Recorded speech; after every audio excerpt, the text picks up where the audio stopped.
बिस्मिल्लाहिर्रहमानिर्रहीम। अस्सलाम वालेकुम। हकीकत टीवी साइंस एंड हेल्थ में खुश आमदीद। आप जानते हैं कि आज यमन ने कि नॉर्वे का जो एक वेसल शिप था, कमर्शियल था, वो ऑयल लेकर आ रहा था इजराइल के लिए, उसको उड़ा दिया। अब इसराइल ने अपना ये जो आपकी स्क्रीन पर इस वक्त मनाजिर चल रहे हैं, ये जर्मन मेड असल में इनका नेवी का शिप है, वॉरशिप है, जो उन्होंने मैदान में उतार दिया है। अब ये असल में शिकार एक आया है इस वक्त यमन के हाथ में, जिसको वो कच्चा चबाने वाले। ये है क्या और ये किस जंग के लिए उन्होंने उतारा है कि ठीक है अब कोई नहीं आएगा, हम करेंगे। लेकिन उससे पहले आपको एक वीडियो दिखाते हैं। ये जरा आपकी स्क्रीन पर जो वीडियो चल रही है इसको गौर से देखिए। ये वीडियो असल में है पोलैंड की पार्लियामेंट की। वहां के एक मेंबर ऑफ पार्लियामेंट ने फायर एक्सटिंग्विशर पकड़ा, जो आग बुझाने वाला आला होता है। और आप जानते हैं कि उनका हनुका जो फेस्टिवल होता है, इवेंट होता है ये इजराइलियों का, वो 7 दिसंबर से लेकर 15 तक होता है। और उसकी वजह से जो इनका मिनोरा होता है ये हर जगह जलाते हैं। उसने पकड़ा और उसकी आग बुझा दी। और वहां पर मेंबर्स ऑफ पार्लियामेंट तो उनके मुंह पर जाकर वो स्प्रे और ये तमाम चीजें। और उसने कहा कि जो दहशतगर्दी इजराइल ने की है, तुम लोग उसके यहां पर फेस्टिवल मनाते फिरते हैं उनके मजहब के। हम यहां पर उनकी जूतों की छाप भी नहीं लगने देंगे। पोलैंड के अंदर इतना बड़ा इजराइल का असर और रसूख है, लेकिन वहां पर वापस से बाहर हो गए हैं कि 21,000 लोग वहां पर मार दिए हैं। और ये वो मुल्क है जिसने पूरी दुनिया का जीना हराम किया हुआ है। ये बाप बना हुआ है पूरी दुनिया का, और उसने वहां पर ये किया। और ये इतना बड़ा इवेंट बन गया है आज कि इजराइल के खिलाफ जो नफरत आसमान पर पहले थी, वो समझ लिया अब 7वें आसमान तक पहुंच चुकी है। इतनी नफरत हो गई है इजराइल के खिलाफ। वो कह रहे हैं कि इन लोगों ने पूरी दुनिया का सत्यानाश किया हुआ है। परले दर्जे के खरांट, बदतमीज, साजिशी, जिन्होंने पूरी दुनिया में तीसरी जंग अजीम छेड़ने का काम शुरू किया। 21,000 लोग मार दिए हैं। और उनकी आप लोग यहाँ पर इबादत बनाएंगे, उनके फेस्टिवल्स बनाएंगे। हम अपने मुल्क में ये होने नहीं देंगे। अब उसके बाद ये कहानी है कि आप ये देखें कि ये नफरत का आलम आपको यहाँ से समझ आएगा। यही वो वजह है कि अमेरिका यमन की साइड के ऊपर उसके वॉरशिप तबाह हो गए, उसके तबाह हुए, नॉर्वे के तबाह हुए, इजराइल के 2 हो गए, यूके का हो गया, और बहुत सारे पता नहीं क्या कुछ हो गया। लेकिन कोई जवाब देने को यमन को तैयार नहीं। अमेरिका भी नहीं आ रहा क्योंकि मिडिल ईस्ट से उसको सपोर्ट नहीं मिल रही। अब इस सारी सूरत हाल में इन्होंने कहा है कि अच्छा हम खुद ही आ रहे हैं। अब ये जो इन्होंने मैदान में उतारा है, असल में इसका एक रेडार लगा हुआ है, यहाँ पर मेन गन है और डेक है, हेलीकॉप्टर, एंटी शिप मिसाइल के लिए इसमें सिस्टम्स है, और डिकॉय लॉन्चर है। डिकॉय लॉन्चर ये होता है कि आप असल में धोखा देने के लिए लॉन्च करते हैं। ए साइड पर फेंका तो बी पर चला गया, बी से सी पर, यानी इस जगह पर ये आपको करते हैं। अब ये जर्मन मेड है। उन्होंने क्यों लॉन्च किया? वो कह रहे हैं कि अमेरिका तो हमारी मदद नहीं कर रहा, हम खुद अपनी मदद करने के लिए आए। क्योंकि जितनी बड़ी बड़ी कंपनीज हैं वो ये कह रही हैं कि भाई आप लोगों ने तो हमें माल भिजवाने के बदले सिक्योरिटी देने की बात की थी। तो आज नॉर्वे का आप सोचिए ज़रा, ऑयल टैंकर वो तबाह हो गया है। तो जब ऑयल टैंकर तबाह होता है और मिसाइल वहां पर जाकर लगे हैं, तो वो होशी कह रहे हैं भाई हम तो तैयार हैं, किसी के बाप में हिम्मत है तो आ जाए हमसे लड़ ले। उन्होंने अमेरिका को कहा है कि देर क्यों कर रहे हो, हिम्मत है, लड़ाई करनी है, आ जाओ, हम तो तैयार बैठे हुए हैं तुम्हारी। और हम तो चाह रहे हैं कोई हमें छेड़ दे, उसके बाद जो हम करेंगे तुम्हारा हाल, तो फिर तुम सारी जिंदगी कंप्लेन करते फिरोगे कि तुमने किन लोगों को छेड़ा था। अब इसराइल असल में खुद कूद गया है मैदान के अंदर, और वो हिफाजत करने के लिए, इससे आप अंदाजा कर सकते हैं पूरे वर्ल्ड में कोई इजराइल को इस वक्त सपोर्ट करने को तैयार नहीं है उस लेवल पर। यानी वो अपने लोगों के हाथों मजबूर है। इसराइल में आप जानते हैं कि इसराइल की एस्टैब्लिशमेंट क्यों खिलाफ है इस वक्त नेतन्याहू के। एक हिस्सा खिलाफ है, एक साथ है। वो ये कह रहे हैं कि देखिए 75 साल से दुनिया हमारी ही सपोर्ट करती आई थी, थ्रू आउट द ईयर्स हमारा ही साथ था, हमने जो दुनिया को, मीडिया को फीड किया, हमारा ही काम चला। अब दुनिया के अंदर पहली बात, हमने तो मुसलमानों को भी मैनेज कर लिया कि आप ये देखिए वो अपनी मस्जिद अक्सा बचाने के लिए उन्होंने कोई फौज या किसी तरह का कोई मामला नहीं भेजा, किसी ने अपनी एयरफोर्स नहीं भेजी, किसी ने फौज नहीं भेजी, किसी ने ऐलान नहीं किया, सिर्फ हल्की हल्की ढोलकी बजाते हुए मजम्मतें हो रही हैं, इससे ज़्यादा कुछ नहीं हुआ। लेकिन वर्ल्ड पूरा इनके खिलाफ हो गया और आप देख लें कि एहतजाज की लहरें उठी हुई हैं, इजराइल में उठी हैं। वो कह रहे हैं कि 2 डिमांड थी उनकी कि आप हमारे कैदी रिहा करें, हमास को ख़त्म करें, दोनों ही में वो नाकाम हुए। तो अब आप ये देख लें कि वो दुनिया को कहते फिर रहे हैं कि जी असल में हमने पूरी तरह जो हथियार थे वो काबू में ले लिया, ये फलाना कर दिया। लेकिन अब ये जो लेकर आए हैं हूथी और यमन के लिए, ये असल में जिसे कह सकते हैं शिकार आ गया है। अब वो इस शिकार को हाथ से जाने नहीं देंगे, यानी ये खुद अब चल के आया है, ये ज़रा सामना करेंगे। पहले तो देखिए उन्होंने शिप, अब तो उनके पास एक ऐसा शिप आ गया है जिसको वो निशाना बनाएंगे तो जर्मनी की मार्केट भी गिरेगी, क्योंकि जर्मनी ने इनको दिया है। तो अब सूरत हाल ये पैदा हो रही है कि यमन ने अपनी फोर्सेस तैयार कर ली हैं। उन्होंने असल में वो लड़ाई में पीछे हट नहीं रहे, उनका जो नेटवर्क है वो बहुत ज़्यादा स्ट्रांग है कि अमेरिका तक उनसे डरा हुआ है। सबसे बड़ा प्रॉब्लम आप जानते हैं कि खित्ते के अंदर क्या हो गया है। आज इन्होंने ऐलान किया है कि हम वेस्ट बैंक में भी ऑपरेशन शुरू करने वाले। वेस्ट बैंक क्यों? वहां तो कामयाबी हो नहीं रही। एग्जैक्टली वही पैटर्न अमेरिका अफगानिस्तान में है। इराक में क्या काम था उसका? इराक में भी वो आ गया, पाकिस्तान में भी जंग छिड़ गई। तो अब जो कहानी शुरू हुई है, वो जो करने के लिए जा रहे हैं, वो असल में सीन कुछ इस तरह से है।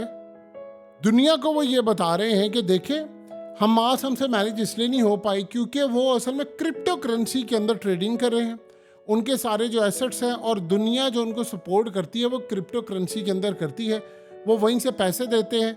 तो ये जब इसराइल के अंदर ये मामला है तो उनके लोग पूछ रहे हैं, अच्छा अगर वो गजा के अंदर बैठकर इंटरनेट चला रहे हैं तो इंटरनेट तो तुम्हारे अंडर है, तुमने वहां पर बंद किया हुआ है, तुम सारी चीजें करते हो, यानी ये मैनेजमेंट तो तुम्हारे पास है। तो इसका मतलब है कि तुम उनको मैनेज करने में नाकाम रहे हो। अगर तुम मैनेज करने में नाकाम रहे हो तो फिर तुमने जो शिप रवाना आप कर रहे हो तो ये किस मकसद के लिए? लोग इन पर बिलीव करने को तैयार नहीं। देखिए यमन ने अपने मिसाइलों को पूरे स्टैंड बाय पोजीशन पर रखा हुआ है। वो तो पूरी तरह चाहेंगे कि असल में हमारे हाथ में एक शिकार आया, हम किसी तरह इसको टारगेट करें। इसराइल के पास इतनी सिक्योरिटी नहीं है कि वो दे सके और जाकर वो कंपनीज को कह सके, और बड़ी बड़ी कंपनीज उनको कह दिए कि भाई हम आपको तेल नहीं पहुंचाएंगे। और दूसरी बात ये है कि हम अगर ऊपर से अफ्रीका से होकर हमने आना और इसको 1.5-2 महीने रखने, प्रॉब्लम सबसे बड़ी ये है कि बहुत सारे जो कमर्शियल शिप्स होते हैं असल में उनकी कैपेसिटी नहीं होती, यानी जो लॉन्ग रूट के लिए होते हैं जिनमें इतना ज़्यादा टाइम लगता है, वो बहुत कम तादाद में दुनिया के अंदर बनाए गए हैं। अब जब ऐसी सूरत हाल होती है कि बहुत कम तादाद में बनाए गए हैं, यानी एक चीज़ होती है कि जिसकी कैपेसिटी ज़्यादा होती है, लोड सहने की इतने दिन तक वो कर सकता है, क्योंकि बाद में इसको रिपेयर भी करना होता है, ये काफ़ी दिन तक पानी में रहते हैं। तो वो कह रहे हैं कि बहुत कम है वो, तो लिहाजा ऑलरेडी शिपिंग कंपनीज ने कह दिया कि वो बुक है। देखिए कोई शिपिंग कंपनी इस वक्त ये काम करने को तैयार नहीं। आप जानते हैं कि जितनी शिपिंग कंपनीज होती हैं, इनके जो जहाज़ होते हैं ये सारे इंश्योर्ड होते हैं। अब इंश्योरेंस कंपनी जो हैं वो उनको हाथ पांव पड़े हुए हैं कि वो बैंकरप्सी के करीब पहुंच जाती है। आप ये देखिए ना, इंश्योरेंस कंपनी क्या करती है, इंश्योरेंस कंपनी से आपसे प्रीमियम लेती है और आपकी सिक्योरिटी देती है। यानी उन्होंने अगर लेट से आपसे 1 लाख रुपया लिया है तो बदले में उन्होंने आपको हो सकता है तकरीबन आपको कोई 2-4 करोड़ का प्रीमियम दिया हो कि यानी वो नुकसान बर्दाश्त कर सकते हैं।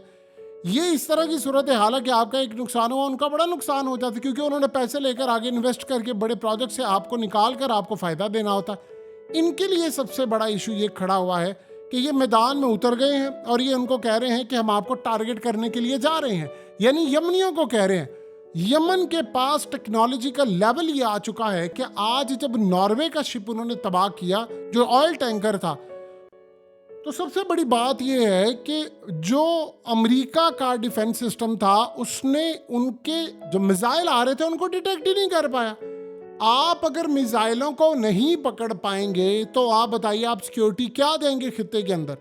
तो सबसे बड़ा प्रॉब्लम यह है कि मैदान में तो आपने उतार दिया है, मैदान में उतारना काम नहीं है, मैदान में तो बड़ी बड़ी चीज़ें उतर जाती हैं।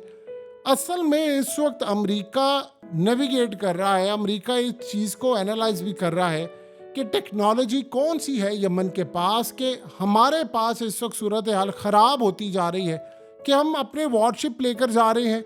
और आप देखिए उनके वॉरशिप या एयरक्राफ्ट कैरियर जो है वो कितने महंगे हैं। 25-25 अरब डॉलर का एक एयरक्राफ्ट कैरियर है, कुछ 15 अरब डॉलर के हैं। यानी आप कह लें बिटवीन $15 बिलियन से लेकर यानी $25 अरब के दरमियान। और आप सोचे कोई छोटी रकम होती है कि $25 अरब का आपका एयरक्राफ्ट कैरियर है जिसके अंदर कैपेसिटीज हैं, 180 के करीब जहाज उतरने वाले हो और ये सारा कुछ हो। उसको तो बचाना फर्ज बनता है, उसके मिसाइल, उसकी रेंज वो तो दूर से डिटेक्ट कर ले। तो क्या ऐसी सूरत हाल हुई है कि वो डिटेक्ट ही नहीं कर पा रहे और सीधा जाकर इनके ऊपर लगता है और इनके पर खच्चे उड़ा देता है। तो अब आप ये देखें कि इसराइल को कोई अश्योरिटी चाहिए थी कि वो अपनी कंपनीज को कहे, वरना देखें होता क्या है कि अगर इसराइल ने किसी को माल देना है तो माल वो कैसे जाएगा? वो माल पूरी दुनिया के अंदर नहीं जा सकता क्योंकि सिक्योरिटी नहीं है और वहाँ से लोगों का मसला पैदा शुरू हो रहा है। सिक्योरिटी आप नहीं देंगे तो आपको कोई माल ना देगा ना आपसे कोई माल लेगा।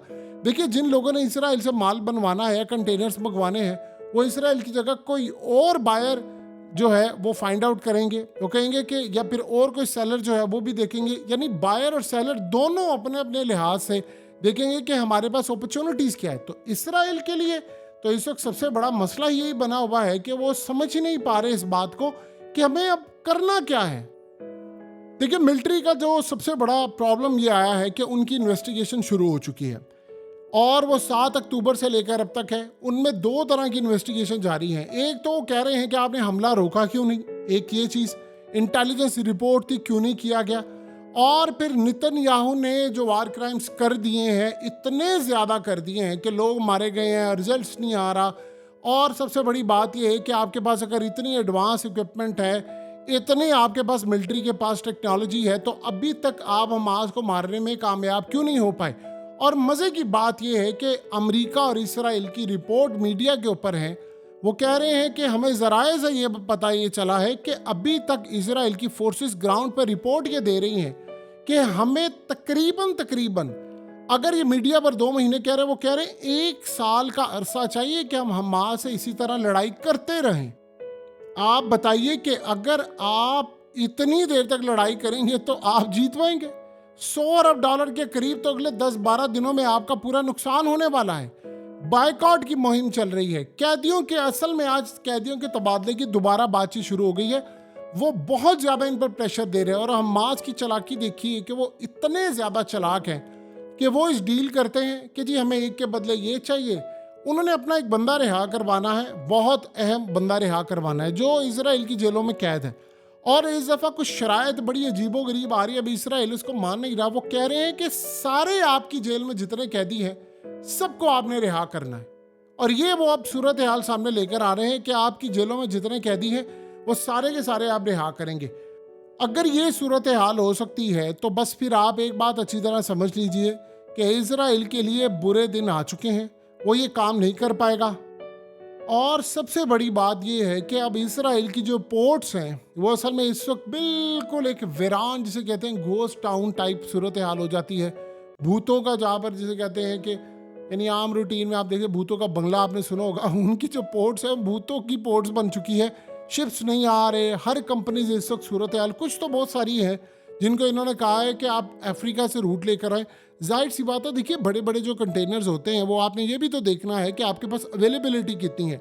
यानी अगर दुनिया के अंदर लॉन्ग रूट वाले जो कंटेनर्स और शिप हैं वो अगर 50 हैं मिसाल के तौर पर, या 1000 हैं या कुछ भी है, अगर वो सारे बिजी हैं, उनका रूट ही नहीं बन रहा, तो वो इसराइल के लिए कैसे आएंगे? आपने बुकिंग करनी होती है रेगुलर के लिए कि जा रहे हैं कितनी देर में, जब वो जाएंगे दूसरी जगह से होकर आएंगे तो वो बहुत ज़्यादा कॉस्ट पड़ेगी।